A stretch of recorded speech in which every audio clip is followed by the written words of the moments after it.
அரிது அரிது மானினாய் பிறப்பது அரிது. கூன் குருடு செவிடு இல்லாமல் பிறப்பது மிக மிகவும் அரிது. இனிது இனிது வாழ்க்கை இனிது. அமுது அமுது என்று அமையாது. அப்பேற்பட்ட வாழ்க்கையை கொடுக்குறார் கடவுள். அந்த ஒரு வாழ்க்கை உருப்படியாக பொய் பொருட்டு இல்லாமல் உண்மையாக நேர்மையாக யாருக்கு துரோகம் பண்ணாமல் வஞ்சகம் இல்லாமல் ஓர வஞ்சனம் இல்லாமல் போட்டி பொருந்தாமல் இல்லாமல் பெருங்குணம் கொண்டு நேர் பார்வையாக உண்மையாகவும் தூய்மையாகவும் ஒரு வாழ்க்கையை வாழ்ந்துட்டு மனுஷனாக போக வேண்டியதானே.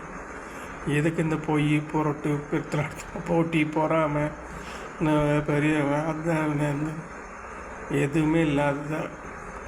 அப்பேற்பட்ட கடவுள் வரம் கொடுக்குறது தான் மனித பிறவி.